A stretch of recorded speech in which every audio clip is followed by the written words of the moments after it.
How much should you invest to achieve your financial goals? £100 a month, £200 a month, £500, £1,000, or perhaps even more? Well, today we're going to find out. Because in my pursuit to research why we're getting things so wrong financially as a nation, I stumbled across this article that really stood out to me, titled, "Will I Ever Be Able to Afford to Retire?"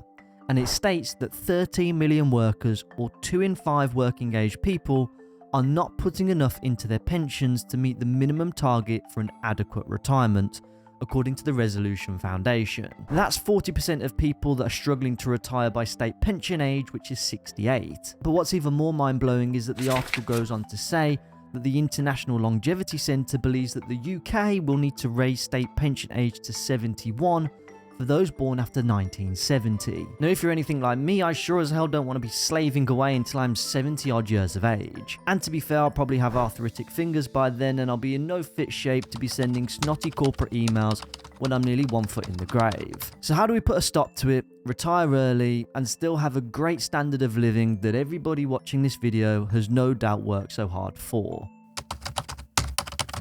Well, let's talk about the concept of financial independence. It means different things to different people, but for me, financial independence means having a self-sufficient income or equity that is liquid, meaning that it can be used at any time, which can fund all of your ongoing financial obligations. In practice, this means two things. Firstly, earning an income that doesn't rely on a 9-to-5 job. That's either through a business or a side hustle that means that you don't have to necessarily commit your physical presence to a physical time at a physical office location, reporting into a boss of sorts. Because that, in essence, is where you're trading your time, which is your most valuable commodity, for money. And there are some super creative business models in the modern day that really do allow you to achieve this. And the second, which is the one that I more want to discuss in today's video, is investing more and retiring sooner. Because as we all know, the rich always get richer. And there's one thing that all financially successful people seem to have, and that's something called equity. Equities in the companies that they either own or equities in companies that they look to invest in. This is where you have the business owner or the investor as part of the 4-part quadrant,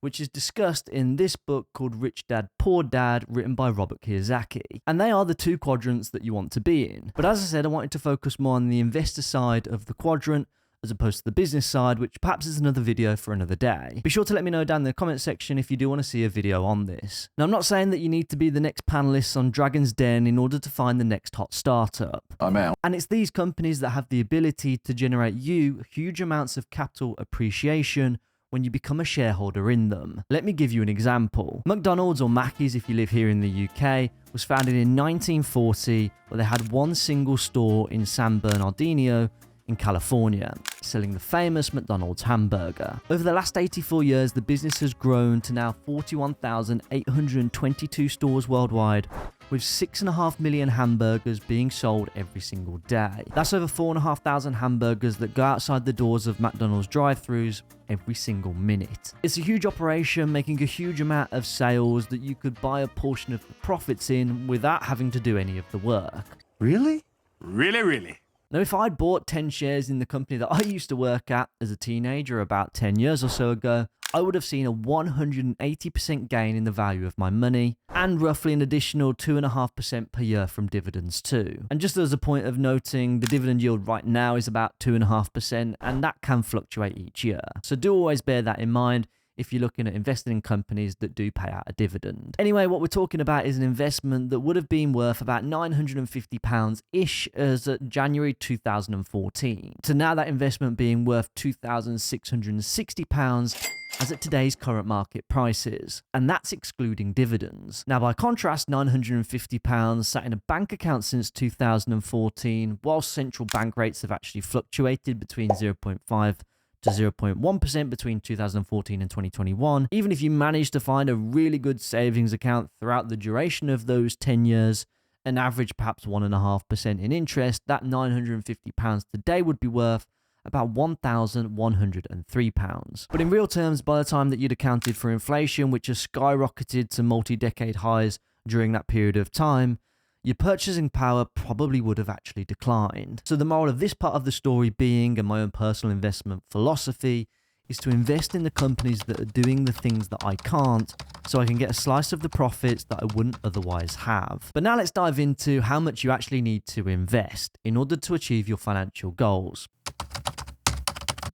Now, this may sound somewhat counterintuitive perhaps to some of you guys watching this video, but good financial planning, in my opinion, isn't about plucking a random number out of the sky and saying, I want £1 million a year, and that's that. Instead, it's about tangibly figuring out what you need, then figuring out a plan, and then working forwards in order to help you achieve it. Now, naturally, personal finance is by definition personal to everybody, but there's an exercise that I want to take you guys through now, which every single one of you can do. And that's by doing and starting with something called an expense analysis. And you can do this as follows.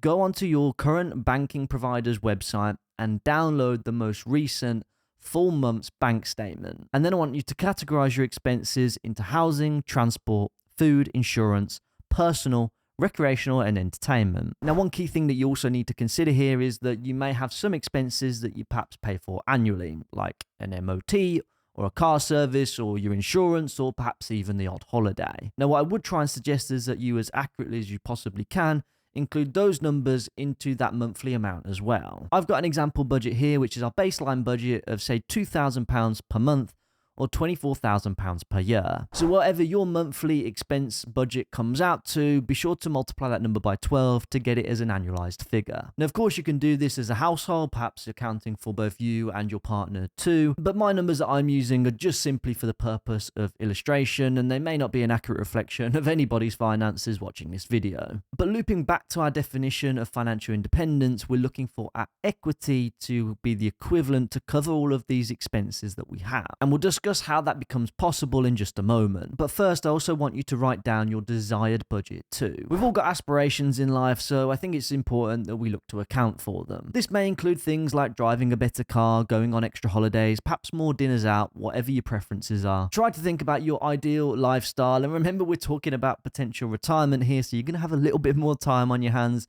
to fill that time with extracurricular activities. So be sure to account for those numbers too. God, I don't know about you guys, but I can't wait for the day where I don't need to turn up to any more Teams meetings where you talk about everything and nothing for half an hour. I digress slightly, but in this case, let's say that our desired budget is £3,000 per month, the equivalent to £36,000 per year. So now you've got those two numbers, a baseline budget and a desired budget, we can now actually calculate how much you need to retire, or at least live a life of financial independence. It originates from the rule of 4%, which is a very common personal finance rule, which states that you can withdraw 4% of the value of your total investment portfolio, assuming low and consistent returns without actually reducing the value of that portfolio. Now, in order to work out what that is for you, well, you'll need to take your annual budget and multiply it by 25. So for example, a 24k per year spend, we'd need a portfolio size of 600k. And on a £36,000 per year spend, that would be a portfolio size of 900k. But sadly, that's not the full story here, because with time obviously comes inflation. And that £36,000 that you desired today in 2024 will not be anywhere near that 20 years from now. Actually, by the time you've accounted for a 2% inflation rate for the next 20 years, that £36,000 would be the equivalent to £53,000 by 2044. Meaning instead of that 900k portfolio, whilst accounting for inflation, you're going to need 1,325,000 in 2044 in order to achieve that same desired expenditure figure that you had today. Damn! So make sure your budgeted expenditure figures are accurate, but then also have a little think about how long you also have to until your desired retirement age, and then work out the inflationary adjustment thereafter. And there's a super simple way to do this. Come over to this website. It's a forward inflation calculator. Simply type in your budget, add in what you believe to be the inflation rate. I've just used the Bank of England target inflation rate of 2% as an example, so I personally will go with that. And then the length of time that you have until your desired retirement date. Then multiply that number by 25, and that's the portfolio size that you'll need. So doing an inflationary adjustment on those numbers of £24,000 and £36,000 today, moving 20 years into the future, which would make me 48 years of age, it would mean that I would need a respective portfolio of £891,000 and then that £1,325,000 that I just referenced. So these are our final numbers. But how exactly do we get there? Well, now we're going to figure out how much we need to invest per month in order to achieve those desired investment amounts. Will it be £100, £200, £500? Will it even be £1,000 or more? So I'm going to make some conservative assumptions here, and they are as follows. One, we're going to expect market returns of an average of 7% per year for the next 20 years. For context, the 100-year average of the US stock market, which is very much used as the global benchmark, is about 10% per year. The second assumption is that we're also going to increase the value of our monthly investments by an inflation rate of 2% per year too. And if this were to be the case, here is what the monthly investment amounts would equate to 20 years into the future. To have the equivalent of £24,000 20 years from now, you'd need to be investing about £1,500 per month. And to have the equivalent of £36,000 per year, you'd need to be investing £2,175 per month. Now, I don't know about you guys, but even if you broke those numbers in half with a partner, that's still a lot of money by any stretch. And because of that, there's one super important point that I need to make here before you click off the video. Because if you've worked out your own numbers and are feeling completely disheartened, don't worry, I absolutely get it, and there is a solution for you. And that's through the power of the compound effect, which is a function of time, value, and returns. So I would certainly suggest playing with the numbers a little bit. Perhaps increase your time horizon by 5 years, or perhaps look to increase the returns that you're expecting to achieve by an extra 1% per year and see what the numbers look like. Just for the purpose of example and to give you the context behind this, if I increased my investment time horizon from 20 to 25 years,